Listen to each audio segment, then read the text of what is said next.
Welcome everybody. We're going to be talking about sending external traffic to your Amazon listings, but this could also be used for your own e-commerce store off Amazon. Obviously, as things get more and more competitive on Amazon, it's better to be thinking about ways that you can create traffic in a white hat way that will increase the value of your business and not have you constantly thinking of the gimmick of the day. Like I like to think about building long-term businesses and not a gimmicky business. And this is definitely a way to do it. It's kind of like going back to old school methods of way things were maybe 10 years ago in some ways. And I personally have a background in this. We used to do blogging and SEO in 2004, back in the good old days. So without further ado, we have a bunch of slides we're going to go over. Dave's going to kick it off. And I have some stuff I'm going to talk about in the middle. And we will be doing Q&A at the end. So if you have any questions, feel free to put them in the Q&A area. We'll get to all of them at the very end. That way we can kind of keep our rhythm through the slides and not get distracted. I'll also be keeping an eye on the chat, but we'll try to do all that at the end. But if you have any questions about anything, we're happy to stay as long as my battery will allow on my laptop. Okay. Take it away, Dave. Yeah. So the presentation is probably half an hour or so, and then yeah, we'll do the Q&A at the end. So can you see me, Mike? Here you go. Yep, I can. Sending external to Amazon, external traffic to Amazon. All right. There will be a recording, Heather. So like Mike talked about, topic of today's conversation and presentation is sending external traffic to Amazon. So I don't know about you guys, but during everything that was happening with COVID, I watched Amazon stock go down 10%. I was concerned most about Uncle Jeff and how do we get him richer? Amazon stock went down almost 10% in March. And I was concerned, how do we get more traffic and send it to Amazon and get them new customers? So I'm being tongue in cheek here, but that really is what today's presentation is about. It's about sending external traffic to Amazon. And it sucks that we're taking all this effort and sometimes money and taking that traffic and sending it to Amazon. But it's the reality of the world that we live in today, unfortunately. If you want to rank products on Amazon and you want to have your new product launch be successful, you unfortunately need to be peppering your products with external traffic.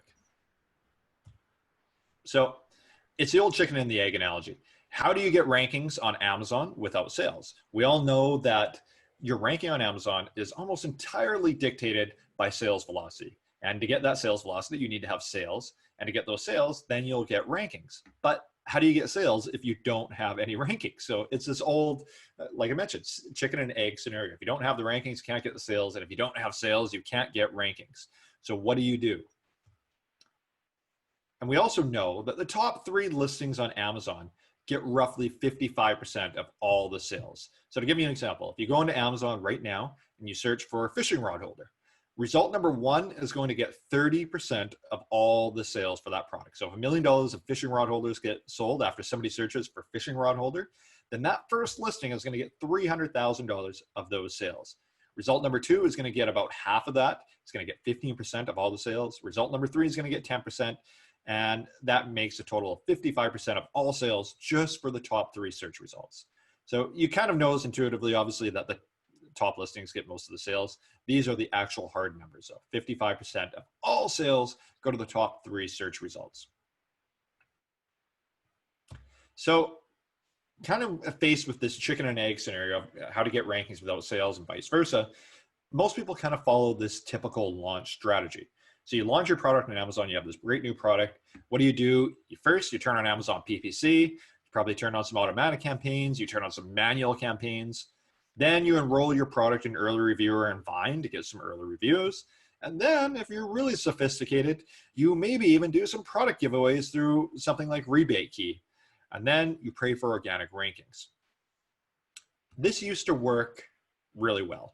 And even today, it's kind of your bare necessity that you need to do when you're launching a product. You need to do all these things when you're launching a product. The problem is when you're launching a product, just by virtue of the fact that it's a new product launch, you're behind the game already. You're behind all the other products that have already launched. So when you're just doing these things, you're going to get kind of an average result. And that average result probably means page 4 or 5 in the search results. It's not enough to really launch a product, and it's not enough to sustain a product in today's kind of Amazon seller world.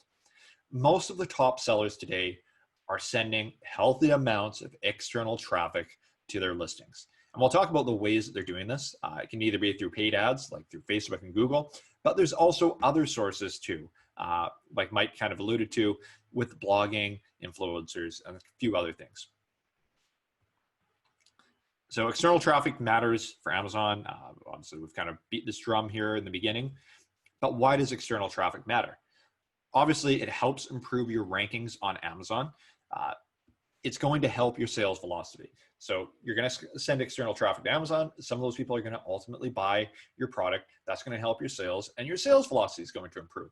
But a couple other things though, Amazon's actually tracking, let me just hide this search bar here for a sec, but it keeps popping up. We don't see the search bar, just so you No, know. no. Well, it's a Zoom. Every time a chat, somebody types in the chat, I get notified. Sorry, guys.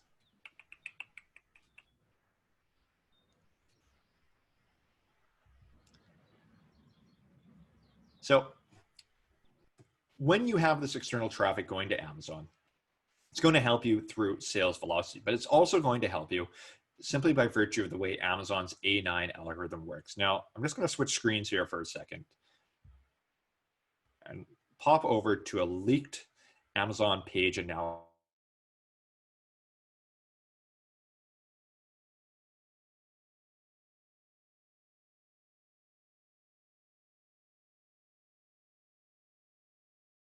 Report.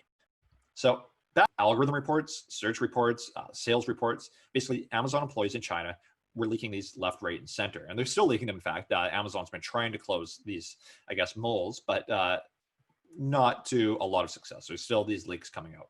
So what this is that you see here on my screen right here, this is a page analysis report on one particular product. It happens to be some baby monitor, just some random product.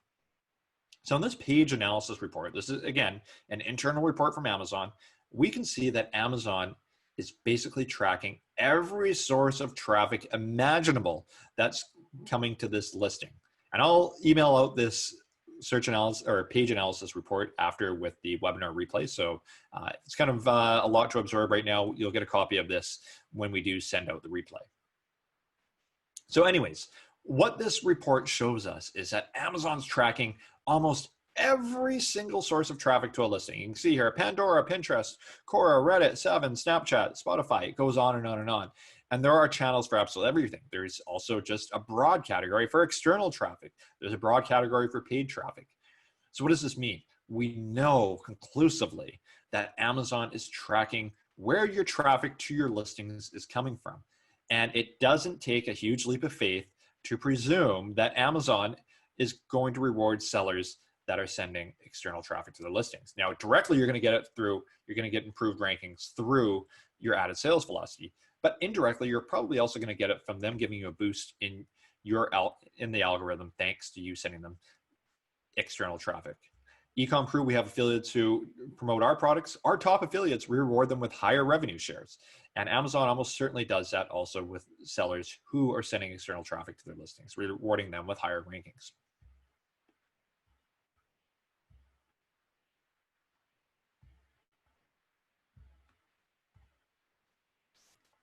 However, along with increasing your sales rank on, or your search engine ranking on Amazon, the other thing that sending external traffic to Amazon is going to do, it's going to help you rank on Google better. And I'll talk about this in a sec, why ranking on Google is really important. But this is probably the biggest ancillary benefit that you can get from sending external traffic to Amazon. The other thing it's going to do too, when you start sending external traffic to Amazon, you control the taps of this traffic. You can be sending it to Amazon one day, and most of the time you can divert that traffic to somewhere else if you ever choose to. And that's what happened to us during this whole COVID-19 mess that happened, or that's been going on for the last several months.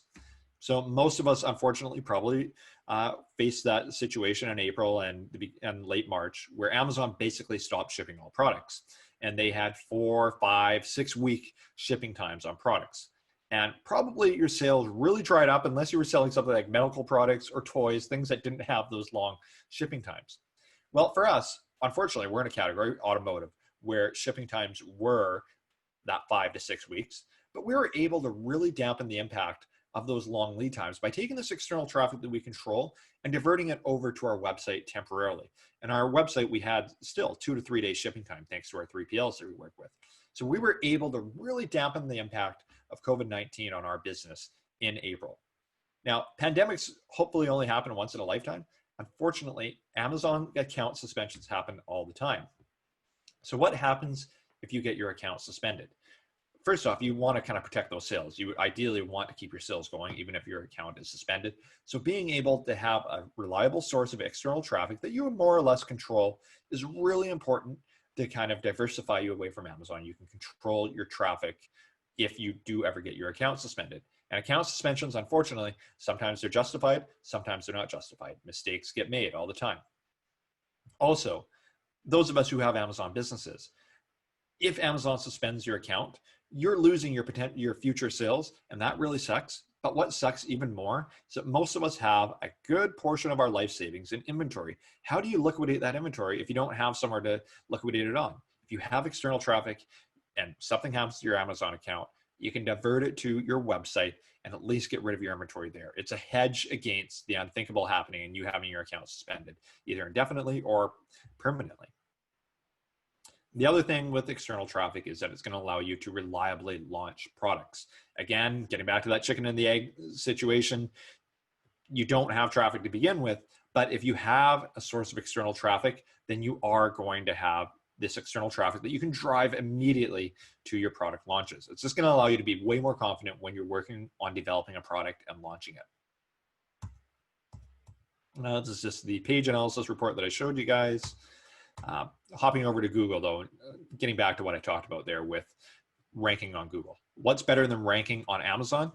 Well, ranking on Amazon and Google. So you've probably heard that Amazon is now the #2 search engine in the world and then a #1 search engine for product searches. And that's true. Most product searches now, at least in the West, begin on Amazon. But Google is a very close runner-up. So it's a roughly 51-49 split. 51% of all product searches begin on Amazon, 49% begin on Google. The point is, Google is almost the same size as Amazon in terms of where people start their product searches. So if you've ever searched for a product on Google, you've probably noticed that's the same 2 or 3 sites all the time, ranking in the top 3, top 4 listings. Normally it's Amazon, eBay, Home Depot, and then maybe another niche specific big company in your particular niche. Now, when Google is ranking Amazon on their search results, it's always going to be a product detail page. Google wants to return a relevant page. So if you can have your product detail page being the one that shows up for a high volume search phrase, then you are going to almost double your sales overnight for your product, just simply by the fact that Google is going to be the #2 basically driver of traffic to your listing. Here's an example of a product that we sell. It's an anchor rope. If you search for buy anchor rope, we're the #3 listing. Amazon's actually the 3rd listing on Google, at least in my location. If you're searching from America, it's probably going to be #1 or #2. I'm in Canada, so it's showing up as #3 here. But the point is that our listing here is showing up #3 on Google. So if you've ever been doing product research on Amazon and you find a great product and you see that their sales are sky high, but they don't seem to have any organic rankings on Amazon to back it up, and you start to wonder, maybe Helium 10 is broken or Jungle Scout's broken. It's probably not that. Helium 10 and Jungle Scout are probably working just fine. What's happening is that product is ranking on Google, and that's where they're getting all their traffic from. So even if you have a crappy listing ranking on Amazon, you could have a great ranking on Google. The other thing with ranking well on Google, rankings on Google are a lot more stable when you get your Amazon detail page to rank on Google than a ranking on Amazon. Amazon rankings kind of go up and down, up and down, up and down. Once your product detail page is the one ranking on Google, it's more or less going to stay there forever. So this ranking that we have on Google, that's been there for almost 5 years now, and it's not going to go away anytime soon.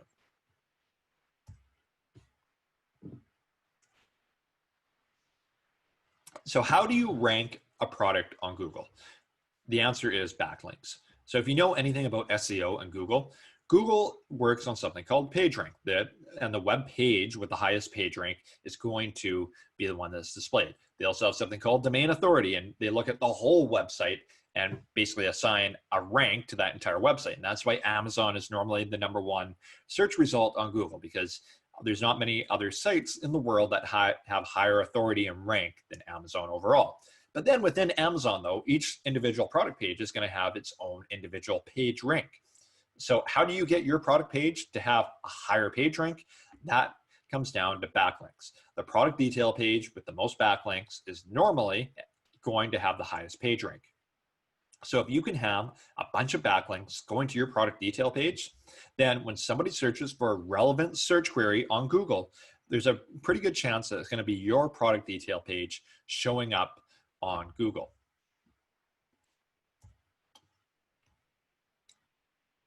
Just before I hop over here.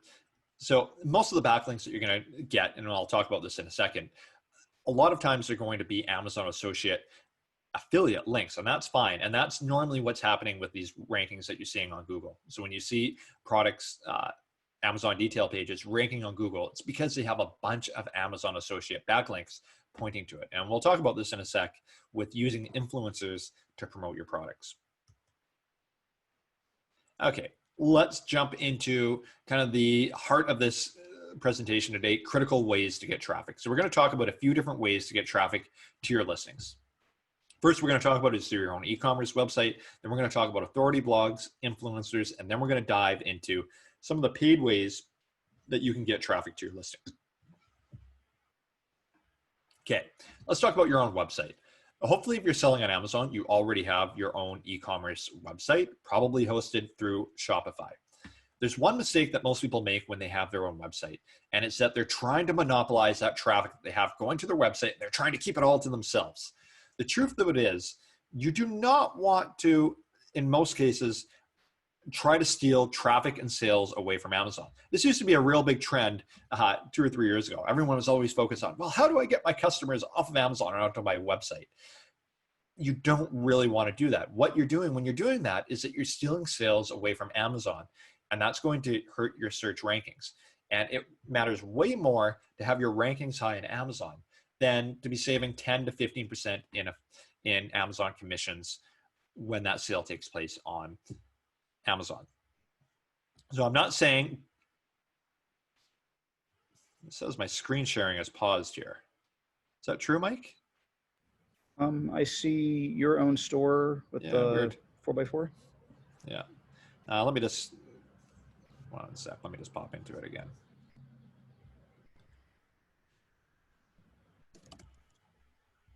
Okay.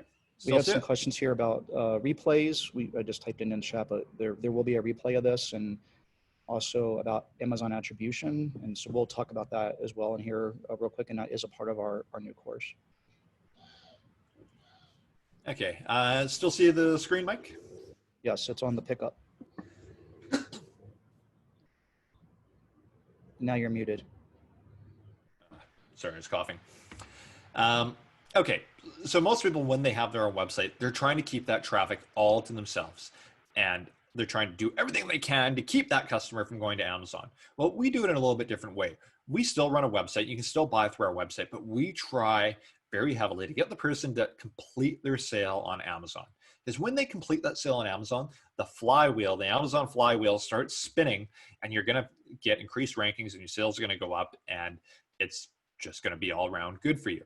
Now, most people try to keep sales on their website for a couple of reasons. The first one is to save on the 10 to 15% Amazon commissions. And that's fine. I mean, I understand that. But the other reason why people are doing it is that they want to own the customer. And owning the customer normally means 2 things. You want to have them pixeled through Facebook and Google, and you want to collect their email. Well, the truth of it is, if you have somebody land on your website and then they go to Amazon to complete the sale, you can pixel them. You're going to pixel them automatically. That's guaranteed. And good chances that you can collect their email before you send them on to Amazon. And Mike mentioned our new course that we're coming out, that we have launching this week. This is going to be one of the topics there about how to get that customer information before you send them on to Amazon. So you can have the best of both worlds. You can basically own the customer, and you can send them to Amazon to complete the sale. all in the white hat way. So that's the best of all worlds, is when you can own the customer and have them complete the sale on Amazon. Give me a sec here. The screen's bugging out here. I know it's gonna. There we go. Just before I hop into authority blogs here, if there's one takeaway that you can take from this kind of talk today, try not to monopolize the traffic that you have going to your website and keeping them away from Amazon at all costs. There's ways to divert them to Amazon that are better than others. Again, we talk about all the tools and the apps that we use in the new course coming up. You can do it as simple as just having a link to your Amazon listing on your website. That's one way to do it. There's better ways to do it, more elegant ways to do it. And we talk about how we do it through a tool called Gem Pages. And we walk you through step by step how we design these basically squeeze pages and then send them on to Amazon. But one way or the other, you want to be trying to send traffic to Amazon. And there are exceptions when you wouldn't want to send all your traffic to Amazon. If you have a very high repeat purchase item, you sell something like a health and beauty product where people are buying that lipstick month over month over month, it probably makes sense to keep them on your website and not divert them to Amazon, because you don't want 100 purchases over the lifetime of that customer occurring on Amazon. That 15% is going to add up. But for most of us, we have fairly low repeat purchase rates for our products. And most people don't want to admit that, but unfortunately, that's kind of the reality, is that most of us do have low repeat purchase rates for our products. And losing that sale to Amazon, especially once you have them pixeled and you have their email, it's not a huge loss. Okay, now Mike's going to hop in here and talk about authority blogs and how we both use authority blogs for our brands. So he'll talk a little bit about what they are, why they're important, and then some of the authority blogs that he runs, including tactical.com. Cool. So while you've been busy chatting, Dave, I've been opening up some tabs on my computer. I'm going to show some real life examples as well. But yeah, authority blogs is something that, well, I need you to continue to share your screens because you have the slides. And then I'll share my screen when it comes time to that. Thank you. Yeah, so authority blogs, again, something that we've been doing since 2004, back in the affiliate marketing days, SEO, and just organic rankings. And the great thing about this, I mean, obviously, if you're playing games and doing tricks with Google, they can take it away from you. And even if you aren't playing games, they can take it away from you. But my experience well over a decade now is if you're not doing black hat things with Google and you provide really good content, it's really hard to lose your rankings. And it's something that you own. It's an asset that is something that's valuable way beyond e-commerce. And so, the thing that we've been working on now for a few years, but we've really started taking this like super seriously over the last 14 months or so, kind of getting again back to our roots as we've seen the Amazon landscape change, is having a content only website for your niche and generating lots of free organic traffic to your niche that you can build an audience for, collect their email address, pixel them, etc. That's an asset that you also have. And then it's also easier to rank at the top of funnel for things like, as Dave has here, how to salmon fish. And so if you rank for something like how to fish for salmon, and you sell fishing rods and line and lures and things of that nature, well, you can recommend your products in those articles that rank. And hopefully that loud engine will go away here in a second. The perils of doing an outdoor webinar. Is it super loud, Dave, or is it not too? No, it's not bad, actually. It was loud there for a second, but now it's good. It's like so loud that it's like distracting me, so I apologize. But anyway, if you rank for things like how to fish for salmon, it makes it very easy for you to then sell those products. And it's easy to also rank for comparison type searches for particular products. So like, what is the best salmon fishing rod? And again, if you sell a fishing rod and rank for that, it can be incredibly valuable. It's also a way to get valuable product and customer data. So even if you aren't selling these products yet, you can put up articles and see what does end up selling, because you're going to use Amazon affiliate links in these articles. And so they report back data to you and show you specifically how many salmon fishing rods you are selling, or the lures, or whatever it might be. And the great thing is you can wait until you see dozens or hundreds or whatever sales per month coming through those links, you know, if you develop a product and replace the product you were recommending with your product, that they're going to sell as well or maybe better, depending on if you have a better product. And so it's really just a guaranteed way to eventually launch a product on Amazon in the most white hat possible way and have other assets that go along with it. This also diversifies your revenue because you can get affiliate revenue from this as well. And it's not going to be huge, but you know, any little bit makes a difference. And remember, if you were to get $1,000 a month in affiliate revenue from Amazon, and unfortunately they did just cut their rates again, but even if it is only $1,000 a month, it's the same thing as selling $10,000 a month in e-commerce sales, right? You got to remember, you know, this is pure profit that comes through when it comes through with the affiliate links. And we have a slide here that shows specifically what that would look like on your Amazon affiliate dashboard. If you want to go to the next slide there, Dave. Oh, that's not the next slide. The next slide is, or maybe it was the next slide. So this is just a slide from one of our affiliate blogs that shows revenue coming through. And again, this revenue, it's not going to change our life. I mean, we're definitely lucky to be in a position $1,000 a month doesn't make a huge difference in our life. What does make a big difference is having the data on these 477 items that were ordered, whether they're our product or somebody else's. And if you think through the life cycle of this, yes, it's only $1,000 here, but if the majority of these 477 products are being ordered on Amazon are your products eventually, then you're getting all the revenue for that as well. So you're making all the e-commerce revenue, which can be really, really lucrative. You're also having to take less chances when you develop products because you know that when you launch something that you're going to have a product that's going to be almost certainly successful. And also, it's not just the revenue of the sales that you're generating through these links. If you extrapolate what this means to your rankings on Amazon, you're being able to rank #1, for instance, for salmon fishing rod is worth tens and tens of thousands of dollars per month. And so, yeah, this number here is not really particularly all that important. You have to think through the long term.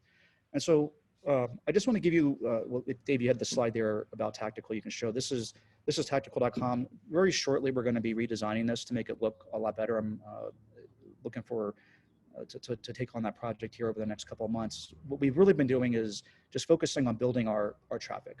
And we launched tactical.com, it was probably about 2 years ago, maybe 2.5 years ago, and didn't really take it all that seriously. It was like one of these things where like we knew what we wanted to do eventually, but we had a lot of other things going on. We were also going through the sale to Color It and moving and a bunch of other things.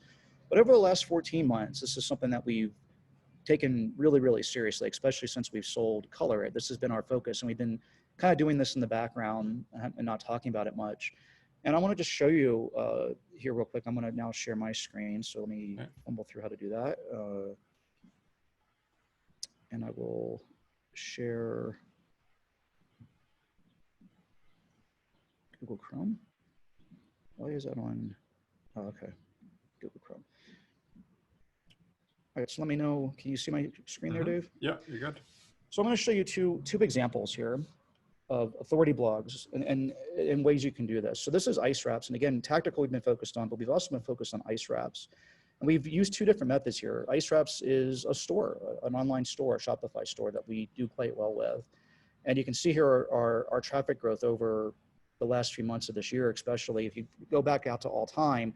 It's funny because this site used to rank really, really well in the past and started having, I don't know why this is not loading there, started having some SEO problems that we've since fixed and taken really seriously to get that traffic back up. So you can see we're kind of reaching some of our all-time highs again. And what this means is, if I go back over here to organic keywords, you can see all the different things that we're ranking for. And we're starting to compete for some really competitive things here. I mean, like rotator cuff pain. We're very close to the first page. And even on the second page, this is sending us more traffic than anything. But cold knee wrap, ice pack for shoulder injuries, ice pack for knee ice pack wraps. And so you go into one of these articles here and you can see like what we're doing and the effort that is needed to do things at the level that it takes these days. And we go through this in our new course, but it's little details. I mean, we're putting together like a little header image here. We have a table of contents. We put together our own imagery. These are all original artwork that we put together for rotator cuff pain. This pain test, we embed other people's YouTube stuff in here, which is something, again, we talk about in the course, different injuries, muscle fatigue. I mean, it's a pretty in-depth article, and we're doing all this internally with our staff, but we're ranking for stuff like this. And look at this. In here are our products in these affiliate links that go off to Amazon. This product has started selling so well that we, because of this article, that we actually ran out of it. And we order a pretty aggressive amount of inventory to make sure that we don't run out of things. But I mean, we've gone from selling just a couple a day to 20, 30 per day because of just this article, this one article. And in this pack here, we're selling about 60 per day. And we actually did run out of this as well, but it's back in stock. We had about 10 days that we're out of it. But we're competing for incredibly competitive products on Amazon. We are certainly not the only neck pack or clay pack on Amazon, but we're the only ones that I'm aware of that are putting the effort into writing content off of Amazon and sending that traffic on over there. And it's amazing what a well-placed affiliate link within your traffic can do. Here's another one. And here's what Dave was talking about earlier, with the salmon rods. What are the best cold knee wraps for pain information, blah, blah, blah. Well, we put together these really in-depth product guides, and we don't do this half-assed, is the only way I can really think of a way to say it. We literally order all these products. We're getting all these products in stock ourselves or into our Philippines office, and they're testing them and giving legitimate reviews. But we do rank our product at the top. And this product is now taken off and done really well. And the shoulder one especially, because we've been really working on shoulder stuff. Now, the same thing can be said for tactical. Now you can see, since we've been really working on that this year, this huge spike in traffic that we've been getting with tactical. It's really, really exciting. I think that 2020 and 2021 is going to be a very amazing year for tactical. But same thing, we're ranking for all kinds of stuff that's going to be incredibly valuable to our e-commerce brand. So, Pepper Pantry is another brand name, not really all that valuable, but Advanced Paracord Projects we're going to start selling paracord. We rank number 6 now for tarp shelter. You can bet your rear end that one of the products on our development list for this year is tarp shelters. How to fortify your home isn't really something that we would necessarily get products for, but Best Ferro Rod is, and we already rank for that. And so we know that through this. Do we lose you, Mike, or do we lose me? You've actually been having problems with your internet. Can anybody tell us if you lost me? Yeah, you said good now. Excuse me. We're good? Okay. Loud and clear. Okay, all right. Sorry. I am loud and not clear.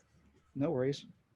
So here's an article on the Best Ferro Rods. Now, we don't sell these products yet, but we know exactly how many sales we're getting through these links, and we know that we can release a product in this niche. And again, there's a lot of work that went into these articles. The reason we're ranking is because our mantra is to develop the best article that's ever been written about this topic. And again, we've gotten these products in, we've sent them to the Philippines. They're actually going out and testing them. These are all original photographs. We put a decent amount of effort into it, but the reward is that we're now ranking for these terms and a lot of other terms, paracord knots and urban prepping, bushcraft skills. And there's things that we're going to continue to. Best e-tool, by the way, is e-tool is an evacuation tool. And so this is something that we do sell. And we have this product here. Since we started ranking for this product, we're having a hard time keeping this thing in stock now. And this is just a simple product that is kind of a Me Too product, quite frankly. So we're able to rank for things that aren't necessarily as difficult to develop as some of the other stuff that we've done in the past, that this stuff really makes a huge difference. And so we're already ranking for this, and it's shown in our sales, which has been pretty awesome. So hopefully this overview of some of the stuff that we've been doing, you can see it, working live in person is pretty dramatic and hard to ignore. And of course, we're pixeling people that come here. We're going to start working on, we have a huge initiative right now that we're going to be rolling out in the next couple of months to do email marketing. We already have email marketing for tactical, but we're taking it to the next level. We're breaking things up into buckets.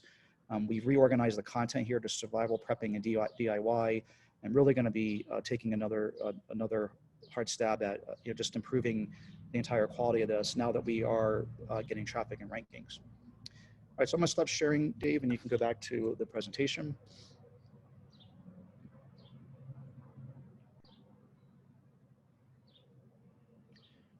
And then I guess the next slide. So first things first, how do you build an authority blog? Well, you really want to be focusing in on a narrow niche. And this is something that we learned our lesson on specifically with tactical recently. Again, even though like I knew this going into it, it's hard to write about all things. And so for ice wraps, it's super easy. We're writing about pain and recovery, and it's quite simple to have a niche there that's very narrow. For tactical, we were like all over the place. Tactical can be hiking, fishing, hunting, camping, prepping, survivalism. And we were writing articles about all those different things and not really getting the traction that we wanted. And so what we did is we took a step back, looked at the site, what was actually ranking and performing well, and it was stuff in the survival, prepping, and like DIY space. Those were the things that we were kind of getting signals from Google that we're already doing well there. We're already getting some traction. So we brushed all the other stuff aside, and now we're hyper focused on those three things, on those three buckets, and going to be going after products in that community that is into those things. And those people are very passionate and willing to open up their wallets, which is really good. And so you want to get a niche within a niche if it's something that's as big as something like tactical, because it can be too big, but it has to be relatively narrow. You want to focus on being able to eventually complete a body of work about the subject, and not having it be to a point where you never can write everything you need about the subject. But it also can't be so narrow that 5 articles in, you've already covered everything. I mean, you don't want it to be a blog about how to sharpen pencils, because like eventually you're going to run out of brown things to say about how to sharpen a pencil. The next thing is you need to find a content writer. Now, from our experience, we've hired full-time people to do this. And there's a lot of reasons why, but hiring subcontracted one-at-a-time content writers is very difficult. I've tried for over a decade, literally. This has been a long-term problem. They're usually writing to a word count. They're writing just to get it done. The quality is just not where you need it to be. They're not very coachable because they're just trying to complete a task. Our full-time writers, it took us the better part of a year to really get them up to speed, and we want to continue to have them on staff and reap the benefits of the training and the things that we're doing. And it's incremental. And so having full-time people has been amazing for us. And for us, we hire everyone out of the Philippines because we have an office there. It is the hardest position for us to fill in the Philippines. But there's also places like Kenya, believe it or not, that's a really great place to hire. And maybe cheaper English-speaking countries like maybe Canada or some places in Europe that are a little bit cheaper than the US, where you can hire full-time people and have them on staff and be your content writer. And so again, we've developed and trained our VAs to do it, or not really our VAs, but our full-time content writers. You can have, if you have a gap in your schedule, where you don't have enough work for VAs to do, you can have them write some stuff and have it fill their time. But what we have seen perform best is like hiring someone who is a classically trained, went to college journalist type writer. Our content writers are people that wrote for newspapers or magazines or other blogs in the Philippines and have now come work for us. Another thing that you can do is buy an existing website. And this is a shortcut, and I do like this method and I don't like this method. It depends on kind of where you're at. But by buying a site, it already has traffic and rankings. And if they're just an affiliate and they're already sending stuff off to competing products of yours, you can replace things quickly and just send the traffic over to you. The good thing about these affiliate blogs right now, Amazon did just cut revenue for affiliates substantially. And so a lot of these are able to be purchased significantly cheaper than they were just a few months ago. But if you buy a website and you don't really know what you're doing, you can also just waste your money, because if you aren't continuing to add content to it and you aren't maintaining the site properly, you can slowly lose your rankings.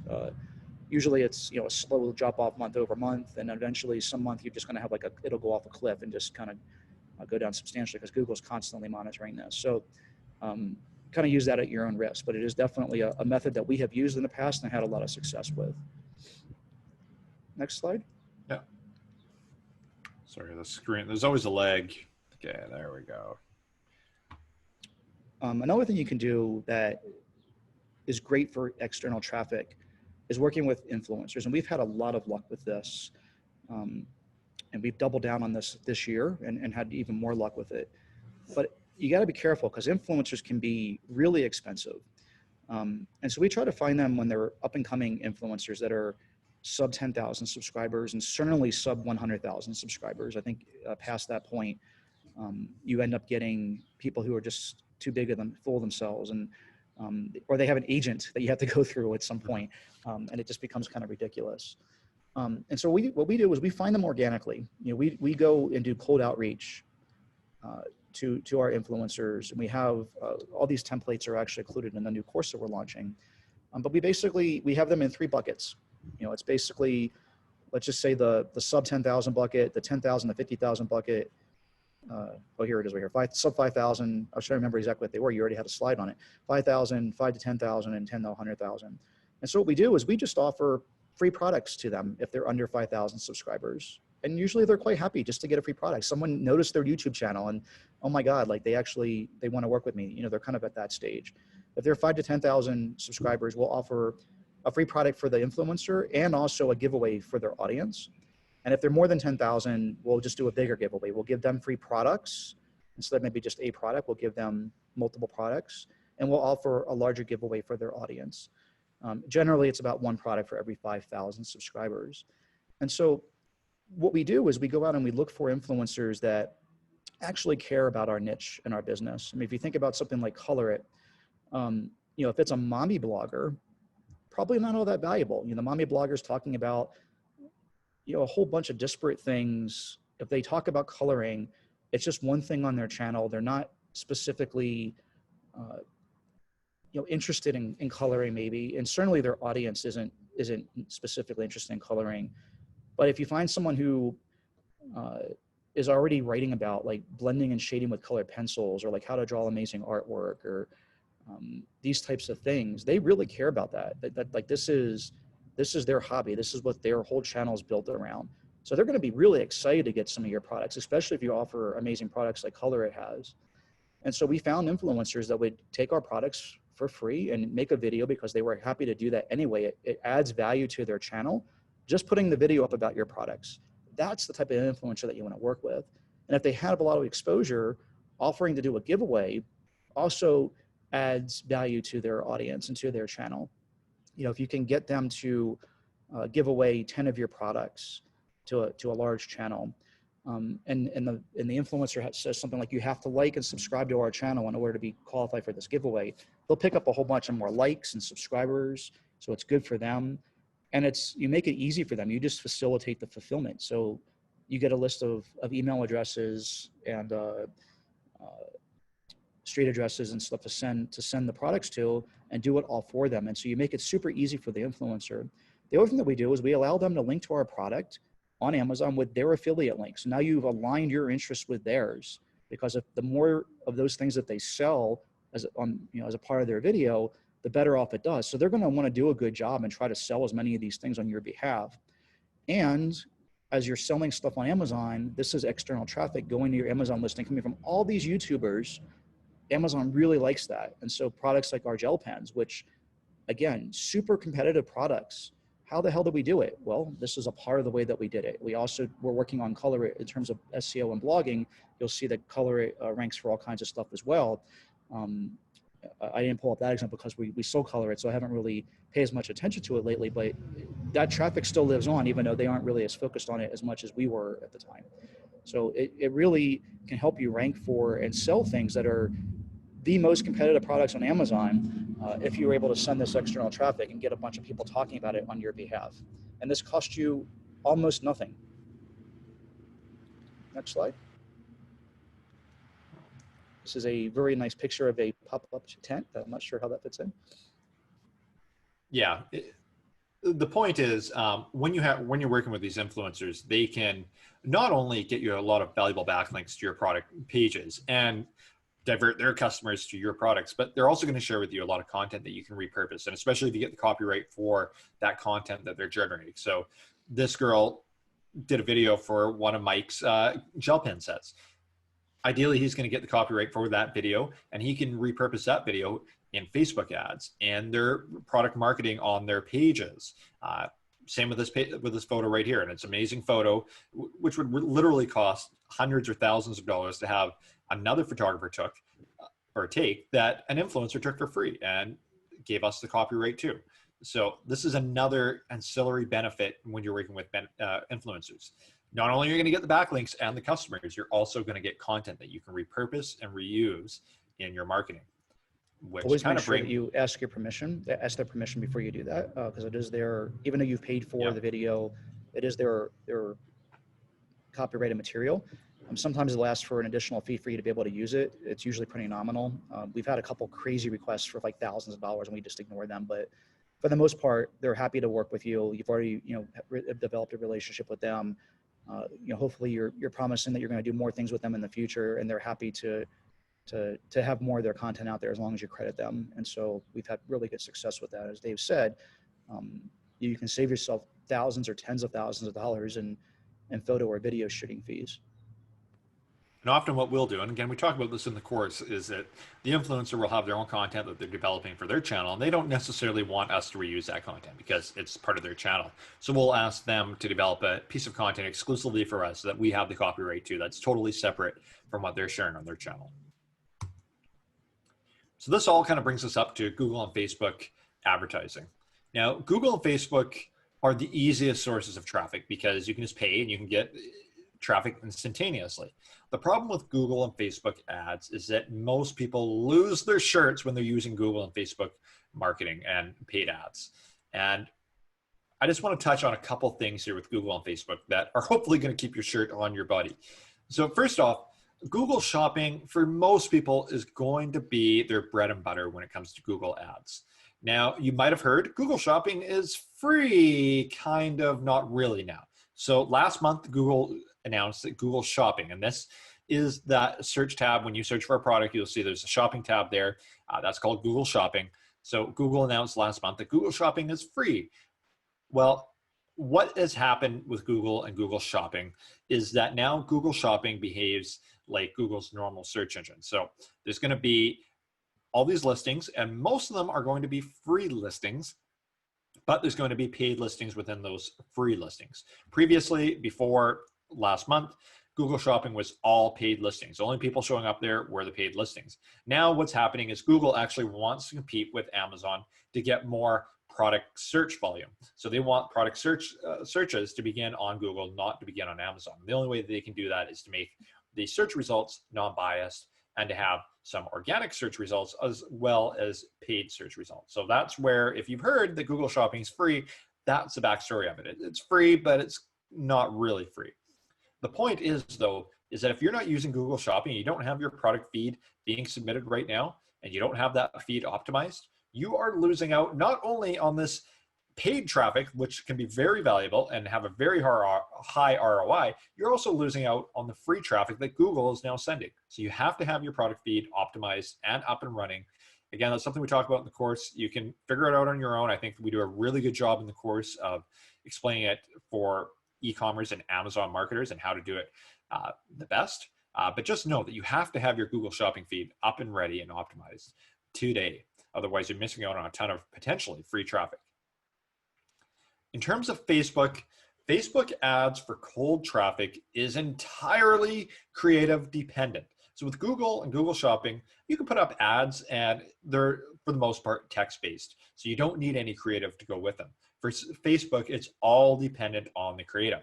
And what that means is if you have shitty creative, you're going to have shitty results. And that's why most people fail so miserably on Facebook and Facebook ads. So if you don't have great creative, then there's no point even running Facebook ads. The exception, though, is Facebook remarketing. So if you're remarketing people that have been to your website and you're simply remarketing them a product carousel / product catalog ad, you can still get a positive ROI on those ads, on remarketing ads. But for most people doing cold traffic and who don't have the creative to go with it, they're going to lose a ton of money. It's not worth it. If you think that your 40 or 50% ACost on Amazon is bad, try running cold traffic Facebook ads with some bad creative, and that 40 or 50% ACost is going to look amazing compared to what your ACost will be on Facebook. And again, kind of teasing the course here, we have an entire section on using Google and Facebook without losing your shirt with them. And Google and Facebook can be a huge source of traffic for your Amazon products and can be a very profitable source of traffic for your products, but you have to do it right.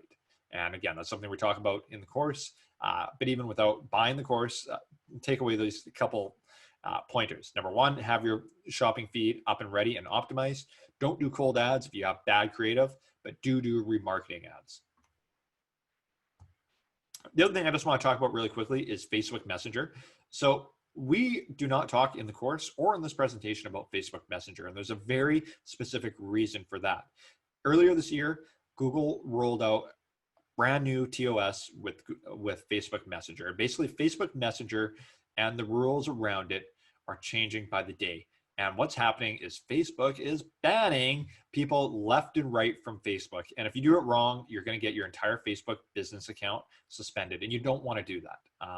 So that's why we don't really touch on Messenger. Messenger can still be fairly effective. The problem is it's very easy to F up and get your entire Facebook business account suspended. And it's not worth the risk if you really don't know what you're doing.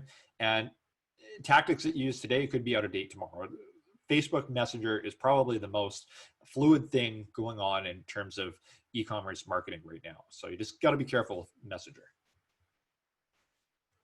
I'm just going to quickly zoom through tracking traffic. So once you have all this traffic, and a couple people have asked in the Q&A about tracking traffic, once you have that traffic and that external traffic, how do you keep track of it to see if it's actually producing results for you? So there's basically 2 ways or 3 ways to do it. You can use Amazon attribution, you can use Amazon Associates, and you can just simply pixel people using a third-party app. And I guess kind of the 4th thing that you can do is you can do absolutely nothing and just don't track that traffic.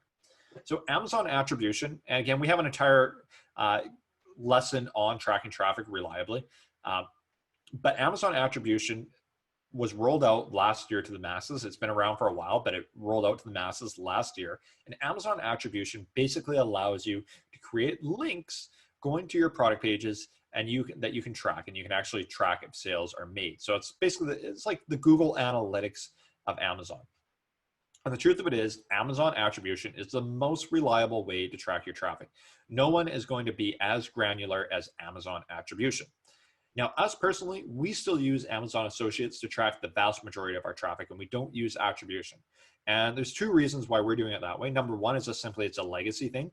Amazon attribution only rolled out recently, so all of our links are still Amazon Associate links. So we just simply haven't switched over everything. And also, the second thing is, and this is the more important thing, is that we get associates revenue with Amazon Associates. So what we do, people are not familiar, and this is how people were tracking their external traffic to Amazon ever since or before Amazon attribution rolled out. What you do with Amazon Associates, you basically have an affiliate account with Amazon. You create affiliate links for your products. And then when somebody buys through that affiliate link that you have linked on your website or some influencer is using, you can see those sales show up in your Amazon Associates dashboard. You can see the sales that you're getting. It's not as granular as attribution, but it's almost as good as attribution. With Amazon Associates, the question people always ask, they say, well, isn't that against the terms of service? It's against the terms of service for Amazon Associates. They don't want you linking to your own products. It's not against Amazon Seller Central terms of service. So you can, if you do, Amazon does find out that you're promoting your own products. And this is very rare once you've had an Amazon Associates account for a fairly long amount of time, because truth of it is, it's not something Amazon really is that aggressive about, because they want you promoting their products on Amazon. And even though we have an Associates account linking to our products, 90% of the sales are from products that are not ours. So Amazon doesn't really pursue this aggressively. But if they do, for some reason, ban your account, they're going to ban your Associates account, not your Seller Central account. So that's the worst that can happen, is that you lose your Associates account. You're not going to lose your Seller Central account. Seller Central doesn't care how you're linking to your products. So don't worry about it in that regard. And finally, the last thing you can do to track traffic is through pixeling people. Now, apps like pixelfy.me basically pixel your audience with either a Facebook pixel or a Google pixel, and then you can track how many people are going to your listing. The problem with using these apps, you can't track the sales that occur. You can track how many people are going to your listing, but you can't you can't track the sales that occur after they go to your listing. So it kind of makes it not that valuable. It's great to see how many people are going to your listing, but you really want to see how many people are buying after going to your listing. Now, you can combine most of these pixeling services with an Amazon Associates link. So you get really granular tracking of who's going to your websites or your Amazon product detail pages and from where and from what device and all that. But you're not normally going to see if they're purchasing. But if you combine an Amazon Associates link with it, then you get all that granularity. Plus, you can also see who's purchasing or not. So it's a bit of a mouthful. Long story short, either use Amazon Attribution or Amazon Associates to track your traffic. The other thing is, and I know we've had a couple of questions on this, and we tackled this in the course, is should you be using two-step URLs, search, find, buy campaigns, and those other, I guess, gimmicky URLs when you're linking to your Amazon listings? These special links, which are basically devised to game Amazon's algorithm, these special links, for the most part, have been kind of eradicated by Amazon. They don't work that well. Now, you might have heard people even talk about things like supreme URLs, which is kind of an iteration of the old super URL. Truth of it is, these two-step URLs, which these all are, don't work that effectively right now. The one thing that does work really well right now is what people call search, find, buy campaigns, SFB campaigns. Basically, you drive people to Amazon, you tell them to search for a particular keyword, find your listing, and then buy your listing. These really work well. The problem is, number one, it's totally against TOS. And number two, it's not very intuitive for the customers. Most customers just won't do this. And so even though when you do get a person to buy using one of these search, find, buy campaigns, it's going to be very lucrative. Truth of it is, it's very hard to get people to do this. So we talk about these different ways that you can link to your product pages. The truth of it is, we just advocate just using a simple link to your product detail page and don't use any of these gimmicky URLs. Okay, let's do the plug here for EcomCrew Premium and this new course that we've launched, which is part of EcomCrew Premium and external traffic secrets for Amazon. So actually, I won't pop out of here for a sec. The new course goes into detail of everything we talked about here and just dives in a lot deeper into everything we talked about here and gives you kind of a step-by-step process for doing everything that we talked about here. So one of the modules is on designing an authority blog from scratch using VAs. So we'll show you our exact system for how we're developing these authority blogs, starting from the ground up, hiring a VA, training them, and having them develop these authority blogs from the ground up. We also have our proven system for getting influencers cheaply and organically. So like Mike talked about, we do not advocate using some of these influencer services like FameBit. They are going to be very, very expensive. Literally, it can be thousands of dollars to get one of these influencers to plug your products. We show you how we get influencers to do it for free, just in exchange for products. We show you our exact templates that we use to get these influencers, and we show you how we track these influencers and make sure that they actually are promoting our products. Like I talked about just now, we talked about linking to your Amazon listings for the greatest impact. What should you be doing?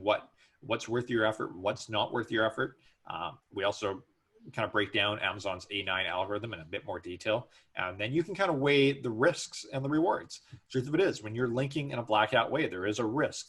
The risk of having your account suspended doing a blackout link to your Amazon listing isn't that great, but there is a risk there. So we kind of weigh the risk versus the reward. One of the modules I'm most happy about is we also have an entire module on creating these squeeze pages using some of the Shopify plugins out there. And we do a rundown of the Shopify plugins. We specifically talk about using gem pages for designing these squeeze pages. And what happens when you design these squeeze pages that you're sending people to before sending them to your Amazon listing, what happens is that you sell them on the product on the squeeze page. And then when they're ready to buy and they're nipping at the bit, ready to buy, then you send them on Amazon. And what happens is that now you're sending this highly qualified traffic to your Amazon listings. And so you send 100 people to your Amazon listing and 90 of them go on to buy. what happens is you're getting 90 sales and you're also driving up your conversion rate on your Amazon listing. And that's one of the powers of using a squeeze page or a landing page in between that external traffic source and your Amazon listing. You increase the conversion rate of your Amazon listing, and conversion rate is one of the most important influencing factors on your Amazon search ranking. And like we talked about just a minute ago, how to use Google and Facebook ads. Again, we walk you through step by step how to get yourself set up using Google Shopping, doing Facebook remarketing ads, and do it all profitably. It's really easy to drive a ton of traffic and spend a ton of money using Google and Facebook. We show you how to do it profitably.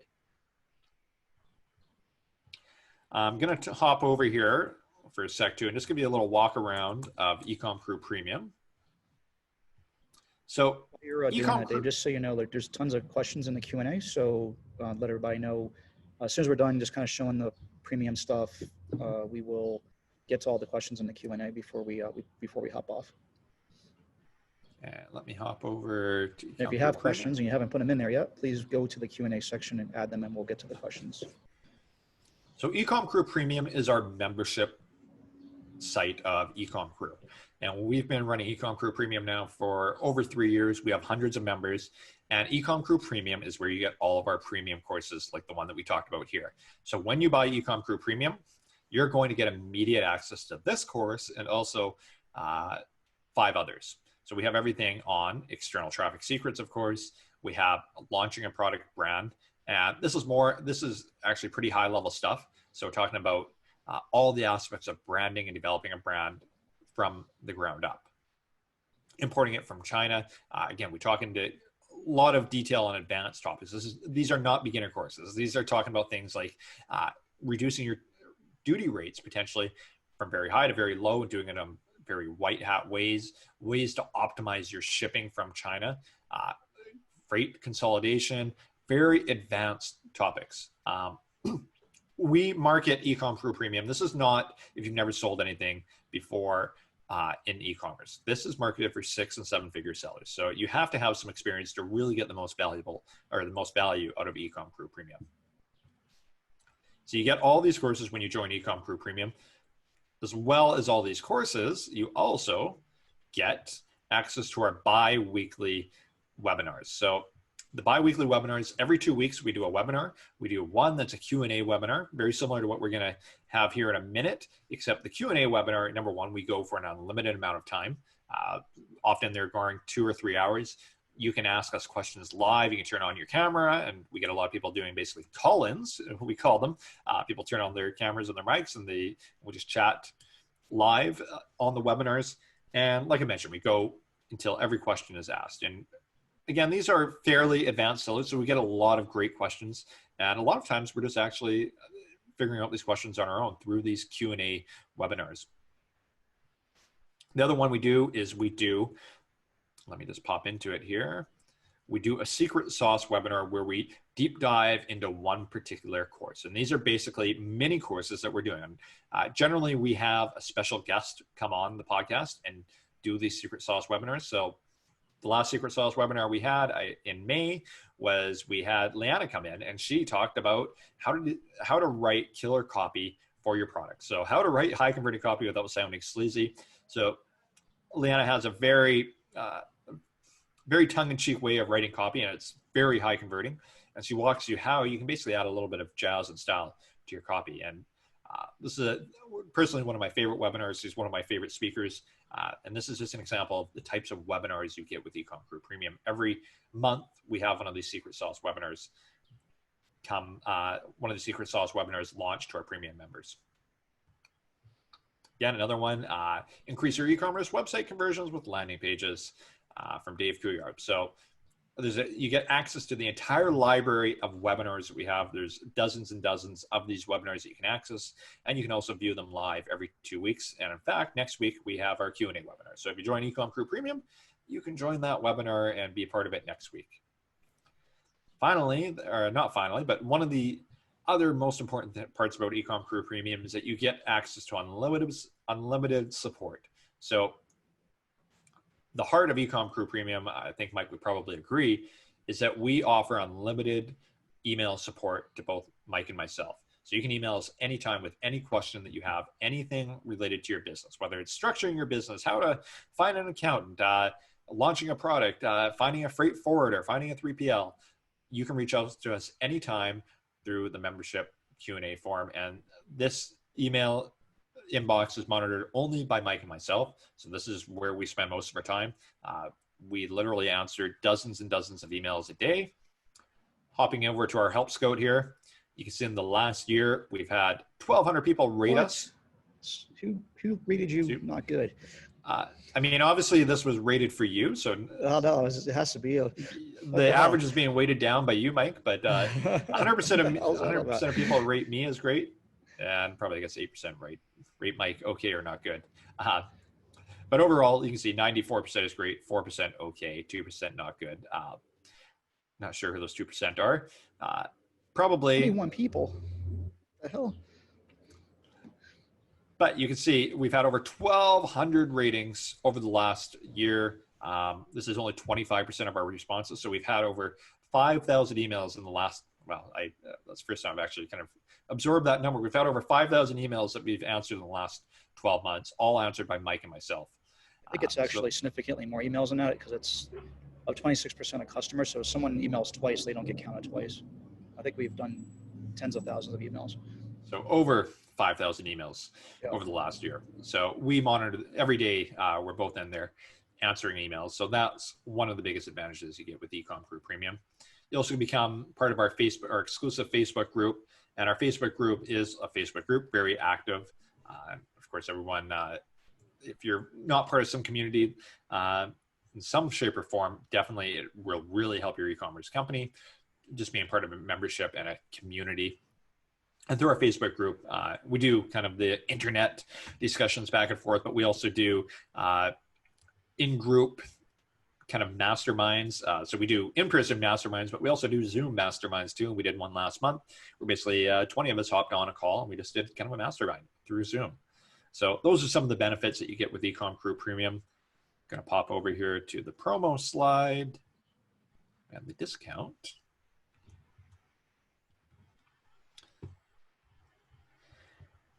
It's always such a lag. So if you head on over to ecomcrew.com/premium, if you use the coupon code external, you'll get $250 off. This coupon code expires tomorrow night at midnight. So you have basically a day and a half to use this coupon code external, and you're going to save yourself $250. Works out to around $100 a month for EcomCrew Premium. With the coupon code, it's a little bit less than that, I guess. So it's a great value, $100 a month. That's probably less than you spend on automatic campaigns for one single product on one of your listings on Amazon. So the $100 a month, I think any premium members here would agree that you get that to pay itself over many times over when you do become part of EcomCrew Premium. So I'll leave this slide up for you guys, and then we can tackle the Q&A. Fortunately, someone just started a power washer directly behind me. Can you hear that, or? No, I can hear it, but it barely comes in. Okay. Okay, let me. I'll read them and. Okay, go for it. Yeah. So that way they'll come in loud and clear. Questions. So we'll probably go here for about 20 minutes, guys. During our premium member Q&As, we do go on limited time links, and normally it's 2 or 3 hours, but we'll go about 20 minutes here, and we'll start at the top and kind of work our way down. So Pratik asks, if your product is already ranking at the top and dominating its niche on Amazon, would you recommend just sending external traffic to your own website instead? Yeah, I mean, I guess if it's like legitimately like truly dominating, that is that's one thing, but are you ever really truly dominating? I mean, because there's like all these like long tail keywords and other things you could be ranking for. Plus there's always, people coming after you. If you're ranking number one, they want your lunch. And so getting more sales separates you more, gets you more reviews more frequently. I like having customers ourselves, but I think that in these types of content articles, it's better to send it off to Amazon. Their conversion rate is like 10x what it would be on your own website on top of that. I mean, a typical e-commerce store getting 2% conversion rate is pretty good. Amazon literally gets 20 to 40% conversion rates regularly. And so you're probably better off still sending it off to Amazon. Totally agree. Chen asks, I believe, Chen, you're a premium member, aren't you? He is. Best Benji ever. That's right, Benji. Pseudonym. Dave mentioned sending their own website traffic to Amazon to boost sales velocity. What if Dave's store is doing FBA when customers order from their website? Would that count as sales velocity of that particular SKU? And I think you mean if you're using multi-channel fulfillment for the orders. No, multi-channel fulfillment orders do not count towards their sales velocity. So basically what Chen's saying is somebody buys on our website, but then we use multi-channel fulfillment to ship it out. It's not going to count as sales velocity, unfortunately. Elleran said, will we touch on Amazon tracking? We did briefly. And again, as part of Premium, we do break that down, Amazon attribution, how to use it step by step as part of EcomCrew Premium. Jen says, we did not know that Amazon affiliate links count as backlinks on Google and Amazon. How do you find out where you're backlinking, who's backlinking to your product? Easiest thing is just to take your ASIN and search for it on Google. The ASIN is always going to be part of the affiliate URL. The affiliate URLs can change, so using something like Ahrefs isn't that reliable. Best way is just search for the ASIN on Google. You're going to get a lot of junk and gunk in those search results too, but you will see the affiliates linking to it there too.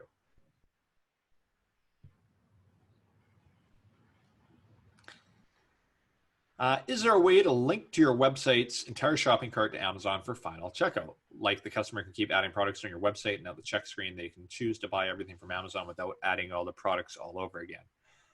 I'm not aware of any plugins that do that. I'm not sure if you are, Mike. No. Amazon Pay. Amazon Pay is the other alternative that you can do with that, and that you definitely can. And that's basically people can get your buy from your website and then use their Amazon account to pay for it, but you're not getting any of the sales credit for your listings from Amazon by using Amazon Pay. It's just a way for them to pay. But yeah, you're not aware of any plugins either, Mike, that do that? No, I don't believe you can do that with Amazon. Yeah, be a good idea for a plugin though, actually. Mm-hmm.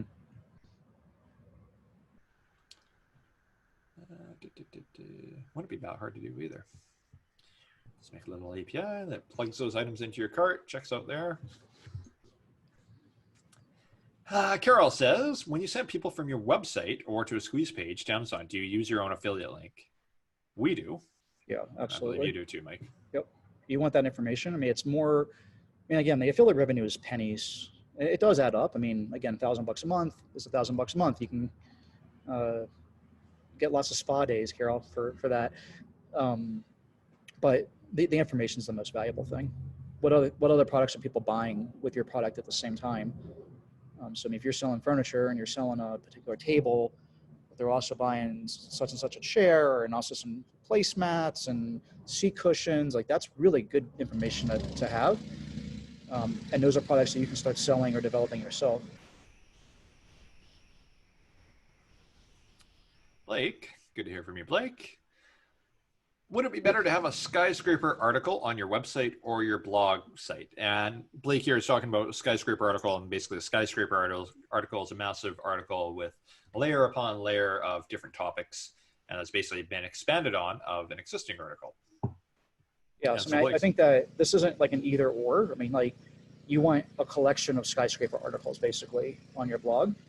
I would say that everything that we publish is pretty much a skyscraper article, and we have dozens of them going up a year. So I mean, a skyscraper article would be something that's 3,000 words or more. This is Brian Dean's nomenclature that he came up with, which is basically the idea is that this article goes on and covers everything in depth. So yes, I mean the answer to your question is yes. It's better to have skyscraper articles because you don't want to have crappy articles. Skyscraper articles are going to rank better, but it's not a matter of or. Like you want skyscraper articles and more skyscraper articles. And Blake, just so you know, your words I did take to heart. So Blake is another premium member, and we met up during another e-commerce conference in the winter, and Blake said, "Dave, you really need to grow out your hair. It looks terrible on the webcam," and I am, thanks to the pandemic. So we listened to you guys. Naveen Is Blake says, allowed to talk about hair? that was the odd thing. It's like the only person who's bugged me about my hair is Blake, and the only person who bugs me about my nose size is Mike.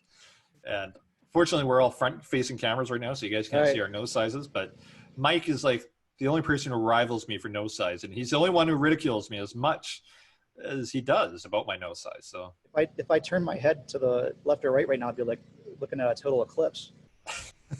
You might knock your computer off the table. Yeah.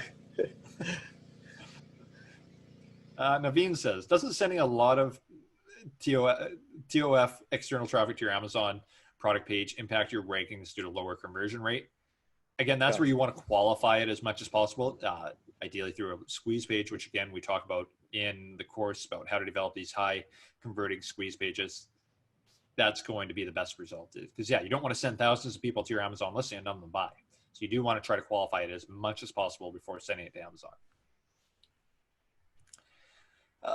Part two, what type of link do you use to send traffic to your Amazon? Your own affiliate link or keyword targeting links such as hidden keyword URL or Amazon attribution link? I touched on that. We just use an affiliate link. For the most part, we don't get too gimmicky with different link types just because the risk is normally not worth the reward. Part three, I thought creating an affiliate site was against TOS. You use another email address and that's it. Yeah, like I mentioned, the associates, Amazon Associates does not want you linking to your own products. Again, they don't care all that much because for the most part, most of us, when you have a high traffic site, like one of the authority blogs we're running, the vast majority of the links that we're sending and the customers that we're sending are not to our own products or to other products, which is what Amazon wants. So in those cases, I mean, for the most part, Amazon doesn't care if you're here and there peppering in your own links.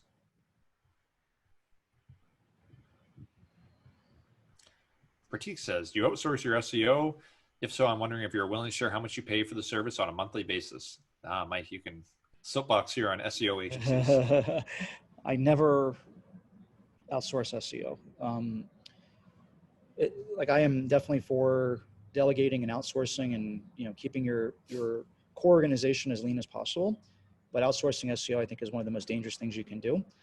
You're hiring someone to basically constantly push the envelope on your behalf, and the risk to them is very little. The average SEO client stays with someone for like 3 to 5 months because they're not patient enough to see things through for the year and a half that it takes to really see this stuff pan out. And so the SEO agency is like constantly playing this game of like pushing the envelope, trying to get things ranking as quickly as possible so they don't lose their client. Really, really dangerous. And I've seen a lot of people have their site blacklisted from Google and basically never be able to recover because they've hired an SEO agency that's pushing the envelope. Even the best SEO agencies in the world are still doing this, right? They're still getting links at a faster than natural rate, and Google is really good at determining things that are outside standard deviations from the norm. And I just think it's a bad idea. Do that yourself. Read backlinko.com. Totally agree. Let's see. I accidentally just got rid of this question here. Ivan says, can an authority blog be part of a Shopify store, or should it be a standalone regular website? Yeah, so that's why I show both examples, icereps.com and tactical.com. So, and also Color It could be another example. So Color It and IceWraps are Shopify stores that could also be deemed to be an authority blog. But Tactical is a standalone blog. And the reality is that if you're focusing just on this blogging stuff that we're talking about, the standalone blog is going to be better by a lot. You're going to have no e-commerce associated with it. It's not a brand. It's going to be easier to get backlinks. It's going to be a more trustworthy site just because an e-commerce brand always has like the stigma and cloud over it. And so when you have the articles there, it does make it a little bit more difficult. But the big but here is that if you're a smaller company trying to run 2 different sites is difficult. You're going to want to have content on your on your Shopify store anyway. It can rank, so Color It did quite well. Ice Wraps is doing quite well, but probably not quite as well as if we owned, hotandcoldpacks.com or something and just did nothing but blog about that stuff there.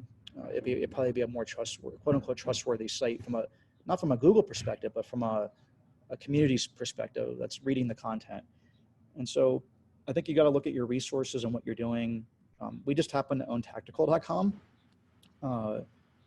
Going into this is a domain investment that I made a decade ago, and wanted to do something with it. And so that's kind of like the category killer, be all end all, like domain name in the space. And so it made a lot of sense for us to develop that as a freestanding website. But you can basically do it both ways. Ellie says, I'm a little bit familiar with the Facebook pixel, but not with the term pixeling people. Can you explain what that is or point me to a website? Yeah, so the Facebook pixel is a piece of code that lives on a website or a web page. And so when someone visits that web page, you're now tracking them.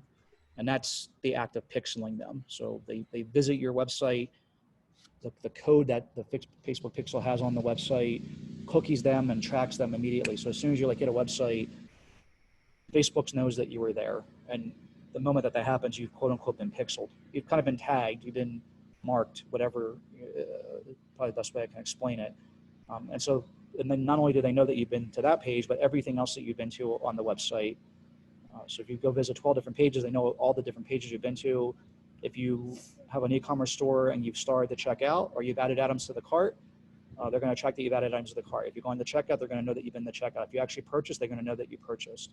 And so not only are they tagging every page that you've been on, but also all of the events that you're firing off at the same time if you viewed content or anything like that. And so it gets incredibly granular, but pixeling them is the actual action of them coming to your site and being tagged. And hopefully that it explains it in layman's terms. Okay, guys, we'll go through 4 or 5 more here, and then we'll have to wrap it up. But let's make the next 4 or 5 really good here. We got quite a few here, and so I'll answer the next couple, and then we'll kind of randomize the next 3. For someone new to starting to blog, if we hire a full-time writer, how much will it cost per year? And in the perfect world, how soon will it pay off for the full-time writer? Yeah, so we're paying about $600 a month for our content writers. So it costs us $7,200 a year to write the content. And so it's definitely an upfront investment. And I would say it's going to take 12 to 18 months to really start to see that investment come back. But when it does, it's parabolic. And so, to begin with, it's like, oh my gosh, I'm spending all this money. I'm not seeing results. I'm spending all this money, not seeing results. I'm spending all this money and seeing very little result. When you start to rank, the one example I showed you, that neck ice pack, that one product right now is paid for, just the profit we're making from that one product pays for an entire year of our content team.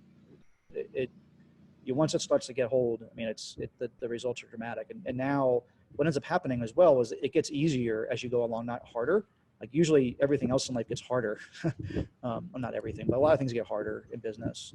When it comes to SEO and content, it gets easier because once you have momentum with Google, everything you write starts to rank. Like we're at that stage now where anything we start to post starts to immediately get rankings and traffic because you have this critical mass of backlinks and authority within Google. And so you got to be patient. What ends up happening is most people give up too soon, and Google kind of knows this. So they basically are looking for sites that are going to make it past that 6 to 12 month mark. And then they start to really give you more credibility.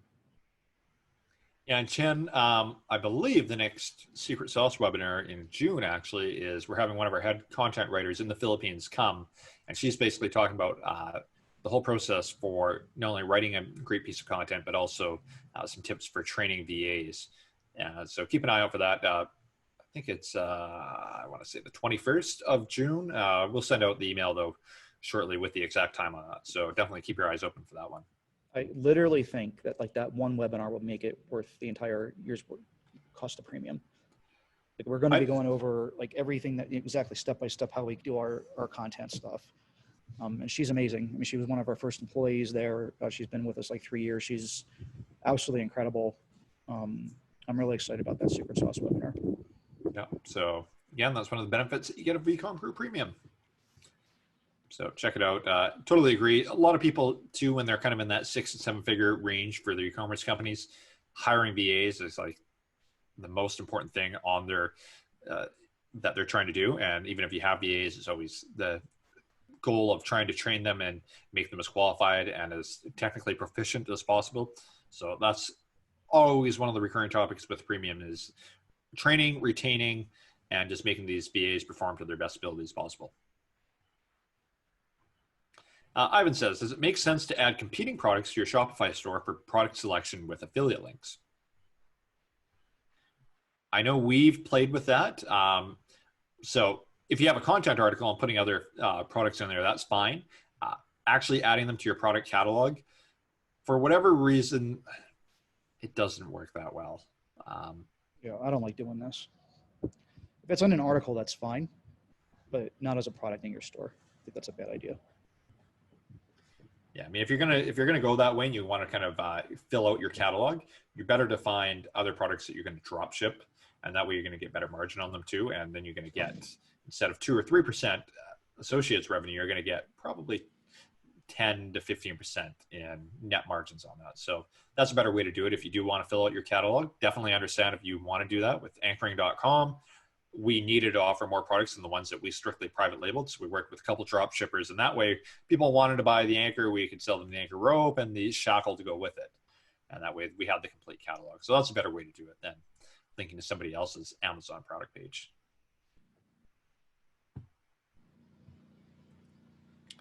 Chen says, can you use Amazon associate links in Facebook posts?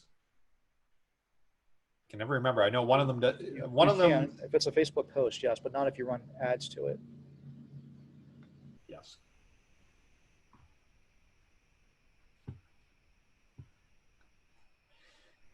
Roger says, do you prefer to have the influencer link directly to Amazon, specifically for a better backlinking building, or any reason you would have them go to your website, which has an Amazon link on it? Absolutely prefer them to link directly to Amazon as the influencer. You get the backlink, they get the affiliate revenue, and it's a better signal to Amazon for the external traffic because it's coming from more sources. This is a quantity over anything type of exercise when it's for this thing specifically. Yeah, and that's the thing with working with influencers. Most of the time, they want to use their own Amazon Associates link for your product, and again, that's fine. It's a win-win situation, and in that case, so it kind of creates bad will too if you try to have them send them to your website, because most of these influencers, yeah, they're getting sometimes they're getting money for actually plugging a product, but for most of them, their bread and butter is that associates revenue. So trying to deprive them of that normally doesn't set a great tone. No. Anonymous says, is a new course available to somebody who's already a premium member? It's not available for anonymouses, but it is once you're logged in. So we just opened up last night, I believe, Anonymous. So you should see it in there now. We did send out a couple announcement emails too. So Shin should be said he there. already went through the whole course. I don't know if you saw that message earlier. He said it was awesome, but he went through the whole course already. Great. So there you go. It is up and live. I think it's on page 2 though, so you might not see it on page 1. Sometimes it's easy to miss. So just go to page 2 on the course page. That's where it is. We have graduated the 2 pages of courses now. It's true.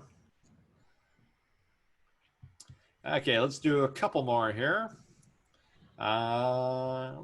Someone says, what do you think of Facebook's recent e-commerce play, Shops? Is that something that will be a viable alternative to Amazon? If so, how should we go about it? Do you have any guidance on this? Oh, there's a big question. Yeah, I mean, it's obviously hard to predict the future. I mean, there's lots of companies that are targeting Amazon. Walmart's a great example, and they've been less than successful. So I guess we'll see what happens. I mean, I think that, I mean, for us, we adopt change pretty well. I mean, we'll definitely be a player with Shops, even if it ends up producing nothing. I think it's always good to be early to all new technology. That's where you make the most money. And so if you're constantly, adopting new technology, like Facebook Messenger is a great example. It was one of the best things we ever did in 2018 and 2019. Things are Definitely not looking great for it right now, but because we were early to it, I mean, we made a fortune off of, I mean, that's basically how we built color. It was crazy. And so adopting new technology, I think is always good. Whether or not it pans out or not, you know, it remains to be seen, but we were doing Walmart for quite a while, and we kind of gave up on it because it wasn't doing anything, but we'll certainly be playing around with it, and we'll let society take it from there and see if it's going to be the thing that becomes the next big thing or not. Okay. Said one last question, but there's a couple of questions about premium, so of course we'll answer those, and then we'll do also another one final one, just in general question. Pratik says, question about joining premium. Are we able to access the Facebook group forever, or are we removed after the subscription ends? Normally it's tied to your subscription, so your membership's as good as your subscription. Most people they're getting enough value out of premium that there's no reason why you'll cancel after a year. That's one of the reasons why we'd make it a subscription service, because not only is it... Is that Dave's internet or my internet? That says my internet's unstable. Okay. I'm loud and clear. But that's one of the reasons why we make premium a subscription service, is not just to get recurring monthly revenue from you guys or recurring annual revenue from you guys. It's also because it forces us to be continuously updating our content. And the problem with a lot of these courses out there that you buy them and then they never get updated again. So you pay basically what you would pay for an EcomCrew premium subscription, but they're not updated regularly. So by making premium a subscription service, it really forces Mike and I to update our content on a regular basis. And we actually have a full team of staff that we employ behind the scenes too, to help maintain EcomCrew Premium. So that's one of the benefits of premium, is that it's continuously updated, continuously new content, continuously new events. So your Facebook membership is tied to your EcomCrew membership, but once you become part of premium, very slim chance that you'll ever lose your EcomCrew premium membership. You'll find there's pretty good value there. The other thing is too, that the price of premium does go up year after year. It's been steadily going up for the last 3 years. Once you do become a member though, you lock in that price. You're grandfathered in forever. So that's one of the other benefits of getting in early. What was the other premium question here?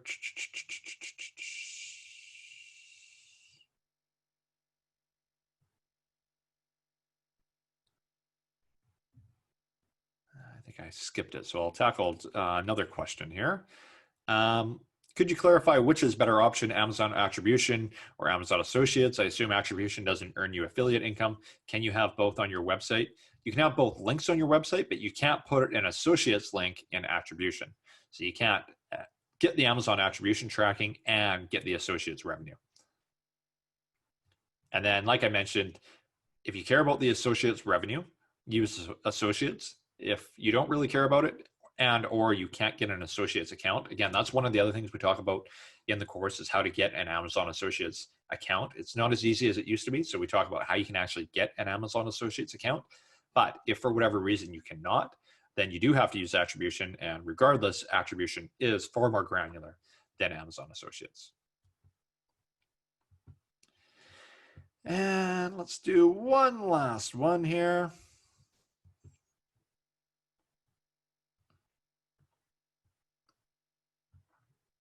Let me find one which will be as relevant to as most people as possible. There's a super easy one here, and Dan's asking, what does VA mean? That's virtual. Pratik says, when is your next price increase? Probably at the end of the year, I would suspect. It's not tomorrow, so I'd love to get a sense of scarcity in you guys and urgency and say it's going up tomorrow. It's not going up tomorrow because it did just go up recently. I believe at the end of last year. Normally it's at the end of the year that we do the price increases. I am a seller with one private label on Amazon. I consider myself somewhere between a beginner and seller with some experience, with selling experience of 1.5 years. Is your premium subscription a good fit for this kind of experience, or is it more like advanced level? So as long as you've launched a product and you've gone through kind of the trials and tribulations of sourcing the product, finding in China and bringing it over, then you're going to get value. What we don't do though is talk about how to use Jungle Scout and do keyword research for a product and import your very first product using Alibaba.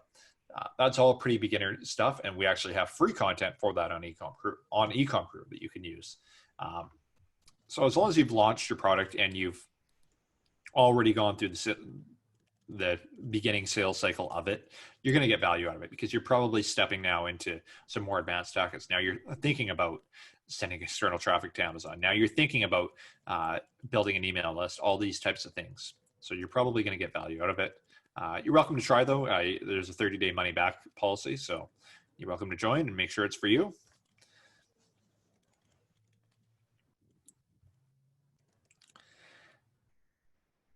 Okay, last question. If you only sell on your own website, do you recommend keeping your product website separate from the content site? Wouldn't Google see best products for X articles as biased if it recommends products sold on the same website? So your best thing is to have a separate content website, just because then you're going to get put in the content bucket from Google and not the e-commerce and the sales bucket from Google. That doesn't mean that you can never rank for a top of funnel search on your e-commerce website. It just means it's going to be a little bit harder. So we recommend, if you can, build the content site off of your e-commerce website. It's just going to rank a lot easier for a lot of searches. Again, it's basically double the work though to run two sites. So we understand if you don't want to run a content only website, it's not ideal. It's not the end of the world though if you are going to have the content published to your e-commerce website. The truth of it is, you're better to have the content and have it somewhere than just not do the content at all. But if you can, have your own content website and authority block. It's really going to make a night and day difference when you are trying to promote your products. Well, I think that's it. Mike, did we lose you? Oh, I think we did. I hear your mic in the background, but can't see you and can't hear you.